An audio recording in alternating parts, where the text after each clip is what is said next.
Welcome friends, James Corbett here, CorbettReport.com with this week's edition of Propaganda Watch, and in this series we've looked at a lot of different types of government-sponsored or government-issued propaganda, but how about internal government propaganda? Government propaganda that's produced by and for agencies and agents of the federal government. For example, what am I talking about? Oh, just hot steaming piles of trash like this. Captain's log, stardate 8.23.2110. We received a distress call from the planet Notax in the ATAT system. According to their leaders, the planet civilization has degraded to anarchy. Chaos rules over order. We've sent a landing party to assess the situation and report back. We hope we're not too late. I'm receiving incoming reports from the landing party. But it's difficult to hear, Captain. There's poor reception. Fascinating. Can't you do something? Attempting to modulate the frequency now. Sorry about the uniforms, Captain. The dry cleaner gave me the wrong order. Starlight coffee while you wait, sir? It's better than McDonald's and only twice the price. No can do, yeoman. I've already spent my per diem for the day. Coming in clear now, Captain. Shall I open a channel? Yes, on screen. Lieutenant Wacky, report. Yes, sir. It's worse than we thought. There's money laundering, bribery, cash pay haircuts and manicures running rampant in the street. Sir, they're even exchanging their lowest coin currency for paper bills. You don't mean... That's right, sir. Pennies on the dollar. Indeed, beam me up, Scotty, from this planet of anarchists who are in non-compliance with federal tax laws.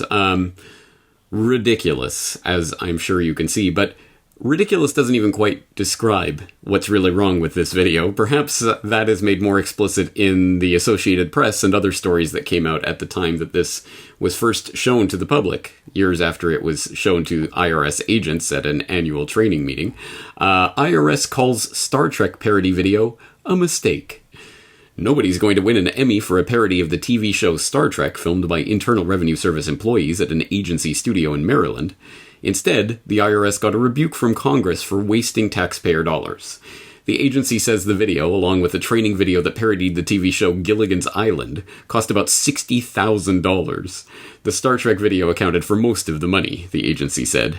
The IRS said Friday it was a mistake for employees to make the 6-minute video. It was shown at the opening of a 2010 training and leadership conference, but does not appear to have any training value.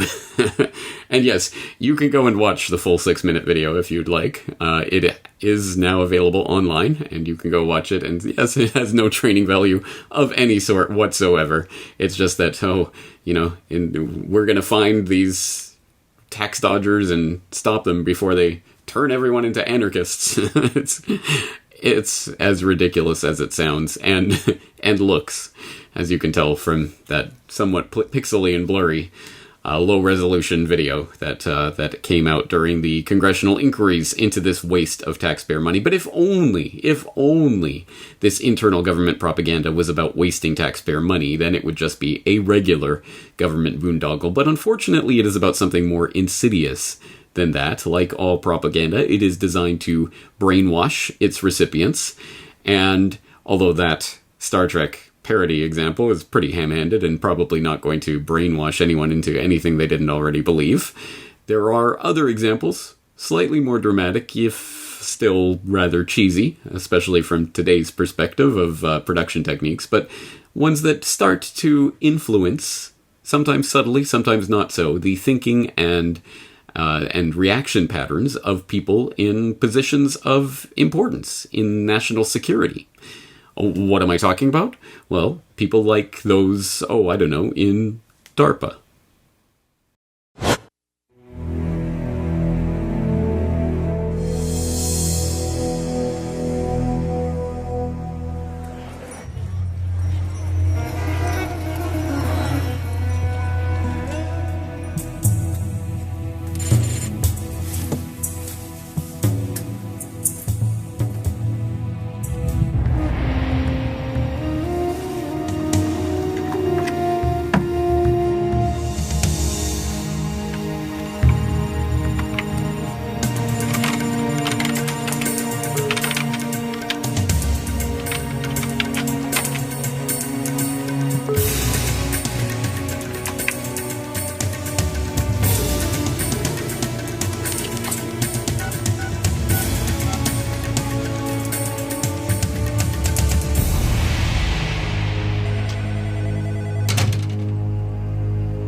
parcel has been delivered.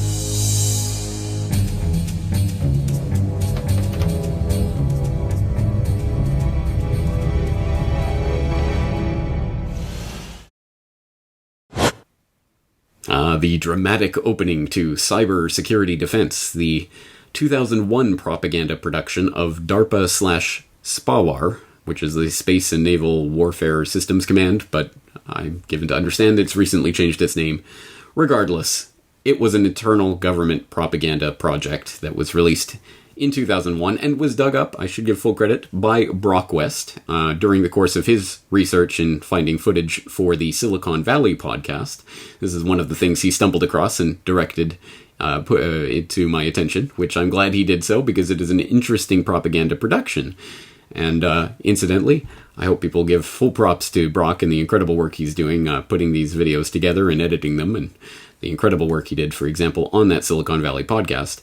But let's examine the propaganda function of a video like this and what it's conveying to the recipients of this message, who at that time in 2001 were agents of the U.S. federal government, DARPA and SPAWAR employees specifically.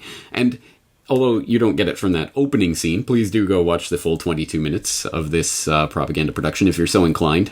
Although I will note that one of the comments on this video, wow, the paranoia would be infectious if this video didn't come off as a rejected cutscene from a budget video game out of the 90s, is a very apt comment if you go and watch this. But in a more serious vein, this goes on to talk about a fictional war scenario between Kuracq, which is invading longtime U.S. ally Endabia, and it shows the map several times during the video, and it is Iraq and Saudi Arabia. It's just one of those U.S. government exercises where they use fictional names for very real countries. Oh no, we weren't training to invade Iraq, we were training to invade Kuracq. No, we weren't training for a, Chinese invasion, we were training for a Handobian invasion, whatever nonsense they come up with. So, in this case, Kuracq is the target of this propaganda, and the story involves, basically, there's a coordinated attack that's going on DoD systems that DARPA and its pals have to thwart, and they eventually discover that the entire Iraq is being directed by a transnational collection of cyber terrorists controlled and funded by Kuracq. Well, there you go. And so, of course, Kuracq is the enemy, and then they must be wiped out. Now, obviously, this was produced in 2001, presumably pre-9/11, although I'm not certain on that. But at any rate, in 2001, in the first year of the Bush administration and the neocon cabal that came in and that we know from day one, in fact, from before day one, was talking about the need to invade Iraq. So is it all that surprising that a federal government agency starts producing propaganda videos about the next major war with Kuracq and how they are, that dastardly Middle Eastern cyber terror threat is coming to invade America by cyber means? Ridiculous on its face, but this was the type of propaganda conditioning that the U.S. government's own employees was under in that crucial time in the lead up to or in the immediate wake of 9/11 and the beginning of the war on terror, where, of course, the jujitsu move was always to say, yeah, Al-Qaeda, Taliban, Afghanistan, Iraq. That was always the move that was coming, and it was the seeds of that was being planted very early on. But it is not just this particular propaganda video that we can point to in this regard. We can talk about something else that you may have heard of in the past, but if not, you should familiarize yourself with it. Do you remember the fictional bioterror drill that the U.S. government was running in 2001, shortly before 9/11, Operation Dark Winter?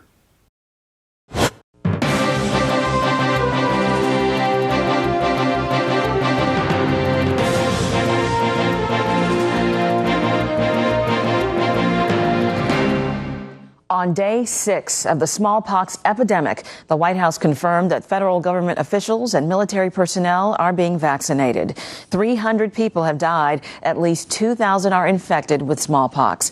Smallpox symptoms are being seen in 15 states, also in Canada, Mexico, and England. The U.S. smallpox vaccine supply continues to shrink as officials try to stretch limited stocks to cover the entire nation.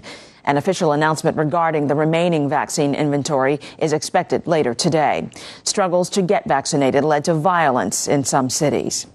Profound economic losses are crippling the nation. In Oklahoma alone, economic experts project severe losses in the state's multi-billion-dollar agricultural commodities market.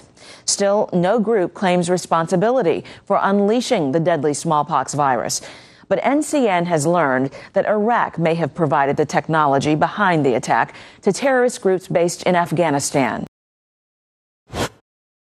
Yes, indeed. That was one of the videos that was produced for the Operation Dark Winter, which was a fictional scenario that was being war-gamed out on June 22nd and 23rd, involving some high-level U.S. government officials. Obviously, again, we're talking about during that first Bush administration, the Bush Jr. administration, the first year of the Bush Jr. administration, and involving high-level government officials and real-life reporters, for example. New York Times reporter Judy Miller, does that ring a bell? Was one of the people playing New York Times reporter Judy Miller in this fictional scenario that involved these produced news segments that were talking about how the situation was developing and feeding that information to the participants in this drill in June 2001 about a bioterror attack on the United States. In this case, a smallpox attack, although anthrax is eventually listed as part of this scenario. Extremely interesting. So if you are not familiar with that, the videos that were produced for this drill are available online. In fact, from Media Monarchy YouTube channel. And if I remember correctly, I think it was me talking about and highlighting some of this in a very early Corbett Report podcast episode and pointing people to the Media Monarchy's YouTube channel where these videos were being saved and cataloged. I think that was how we first made contact. My first ever contact with James Pilato, if I remember correctly, was through this Operation Dark Winter and me talking about that on the podcast. Anyway, just a little side nugget for you. But in case you don't remember about Operation Dark Winter, let's look at an article about it. This one coming through global research by way of Washington's blog. The Pentagon's Operation Dark Winter, June 2001 bioterror exercise foreshadowed 9/11 and anthrax attacks. Coincidence or something more? On June 22nd, 23rd, 2001, some 3 months before 9/11 and 4 months before the anthrax attacks, the U.S. military held a senior-level war game at Andrews Air Force Base called Dark Winter. The scenario of this bioterrorism drill was designed to simulate a smallpox attack in 3 states. Numerous congressmen, former CIA Director James Woolsey, New York Times reporter Judith Miller, who pushed the Iraq WMD myth as well as the false link between Iraq and the anthrax attacks, and anti-terror official Jerome Hauer all participated in the exercise. As part of this war game, scripted TV news clips were made to help make this drill as realistic as possible. At the end of one of these clips, the reporter says, Iraq might have provided the technology behind the attacks to terrorist groups based in Afghanistan. Why is this interesting? Because US officials intentionally linked Iraq to Al-Qaeda and 9/11 to justify the Iraq war, even though they knew there was no such connection. The claim that Iraq is linked to 9/11 has since been debunked by the 9/11 Commission, top government officials, and even, long after they alleged such a link, Bush and Cheney themselves. Indeed, Dark Winter participant Woolsey, the former CIA director, swore in court testimony that Saddam Hussein was connected to 9/11. Similarly, the government tried to falsely blame the anthrax attacks on Iraq as a justification for war. When Congress was originally asked to pass the Patriot Act in late 2001, the anthrax attacks, which occurred only weeks earlier, were falsely blamed on spooky Arabs as a way to scare Congress members into approving the bill. Dark Winter participants Judith Miller, the New York Times reporter who had long hyped bioterror threats through books and articles, and CIA head Woolsey were 2 of the loudest voices blaming the anthrax attacks on Iraq. Woolsey was an outspoken proponent of war against Iraq even before 9/11. And then this article goes on to talk about some more of the connections between Dark Winter and what ultimately ended up taking place, including, of course, the anthrax bioterror attack in the United States that was tangentially, rumors were thrown out, there seemed to be links to Iraq, which of course all went out the window, and now not even the government alleges that particular conspiracy theory, but it did its job in planting that message in the minds of a lot of people who still connected Iraq with anthrax during the run-up to the 2003 invasion. So, there's a lot of internal government propaganda that was swirling around in 2001 specifically to prep a lot of people in positions in national security and in Congress and elsewhere to prep the mind for eventually the invasion of Iraq and for blaming terrorist events on Iraq. This was already going on before it even came to the public's attention, although it did come to the public's attention shortly after the anthrax attacks took place. Operation Dark Winter, for example, did come to the public's attention and was talked about at that time in 2002, late 2001, early 2002. So it was acknowledged, but even then it was only, we aren't really prepared for a bioterror attack kind of coverage, rather than anything more substantive about, what did they know and when did they know it? So I think it is interesting to examine internal government propaganda. What are the government agents themselves being propagandized to believe about the world or to expect about the world? That is probably a very interesting question to ask at any given time, although certainly, obviously, in 2001, in the run-up to 9/11, extremely interesting to look at what the government agents were being propagandized into believing. Because, of course, with any of these conspiracies, it's the stupidest canard. Oh, you think the government was involved in 9/11, like the postman or the mailman was somehow involved in it? No one is alleging that. Obviously, it was certain elements that have certain connections, both in and out of government and with other governments and blah, blah, blah. There's a million caveats that you would have to add to that. But one of them is that, of course, not every government agent is in on the plot. And that includes people in DARPA and in these other positions. They have to be propagandized to expect certain things so that when they see them in real life, they're already primed to think, Iraq. It's an extremely important and insidious process, and I think these little gems that come out here and there give us a little bit of a window and insight into that. Although, of course, a lot of them are stupidly produced, poorly produced nonsense videos, but they do have a deeper psychological function on the people who are ingesting these or being forced to ingest them during training exercises and what have you. Something to think about, and of course, if there are more examples, please do share them. I think it's interesting to take a look at this particular type of propaganda. That's going to do it for this week. I am James Corbett. That's going to do it for Propaganda Watch for this week, obviously. I'm James Corbett of CorbettReport.com, and there will be more content coming out in the near future on this channel. Please stay tuned.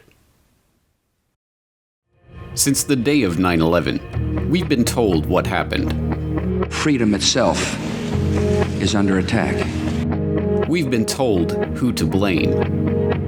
The Taliban and Al-Qaeda. Osama bin Laden. Terrorists in the terrorist network. Osama bin Laden, the leader of Al-Qaeda. We've been told what to think. Let us never tolerate outrageous conspiracy theories concerning the attacks of September the 11th. But if you haven't seen 9/11 Trillions or 9/11 War Games, you don't know anything about 9/11. Some might ask, how in the world could the Secretary of Defense attack the Pentagon in front of its people?